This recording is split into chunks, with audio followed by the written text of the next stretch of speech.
On termine sur quelques réponses aux tweets que j'ai fait sur mon Twitter, par rapport à cette annonce de Ghost of Tsushima. On a donc, Romu4400 qui dit: «La version PlayStation 5 de ce jeu va être insane». Eh ben, je suis tout à fait d'accord, vu que le jeu a été développé dans l'optique de la fin de génération de la PlayStation 4 et qu'ils ont dû avoir la PlayStation 5 dans la ligne de mire aussi. À mon avis, on ne sera pas trop surpris si dans quelques semaines, ils nous annoncent que la version PlayStation 5 aura un mode boost, un mode optimisé pour que ce soit encore plus joli que ce qu'on a à l'heure actuelle sur PlayStation 4. Vous imaginez un petit peu ce que ça peut donner déjà, ce qu'on a vu notamment dans les modes photos ou dans les bandes annonces ou dans les trailers de jeux ou dans les gameplays de jeux, ce que vous avez pu voir sur PlayStation 4 ou PlayStation 4 Pro en PlayStation 5 en version PlayStation 5, mais ça va être sublime, ça va être énormissime. Donc moi j'ai hâte de voir ça. En tout cas, ce mode multijoueur Legends, je pense que si j'arrive à avoir une PlayStation 5 à ce moment-là, j'y jouerai sur PlayStation 5 pour pouvoir apprécier la différence en termes d'image. Joseph Albarn dit: ça a l'air meilleur que Destiny 2 dans sa totalité. Alors Destiny 2, si vous avez suivi, c'est un jeu qui est blindé en microtransactions. Alors je n'ai pas joué à Destiny 2, je peux pas dire. Bon, pour l'instant, le jeu n'est pas encore sorti, mais ce sera intéressant justement de voir la comparaison avec d'autres jeux dans ce type-là, qui sont dans le multijoueur en coop. Julien Lecalac dit: quelle superbe annonce pour moi qui vient tout juste de combattre et de vaincre le gros Khan ce matin.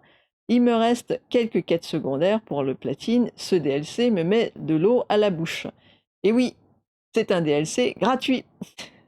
Alors Milky nous dit: bonne nouvelle, mais j'ai encore du pain sur la planche. Je ne suis qu'à 5% du jeu. Eh ben, bon courage.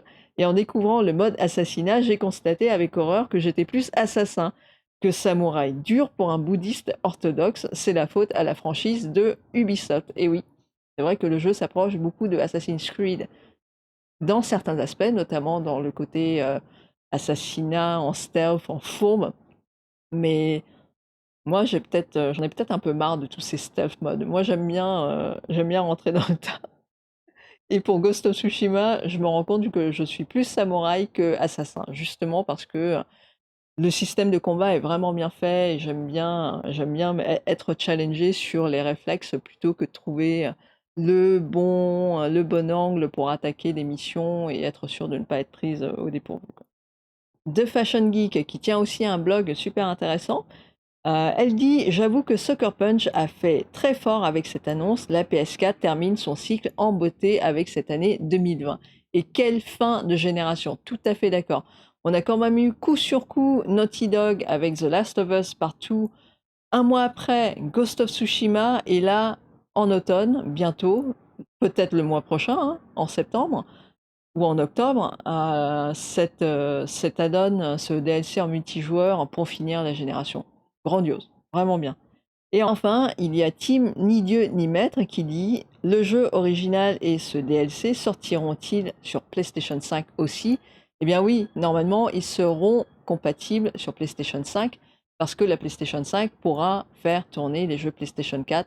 Et sur les 100 jeux les plus joués, selon les statistiques qu'ils ont chez PlayStation, eh bien, ces jeux-là seront boostés. Il y aura un mode boost pour pouvoir les avoir en mode optimisé avec les capacités techniques de la PlayStation en RAB pour pouvoir pousser ces jeux.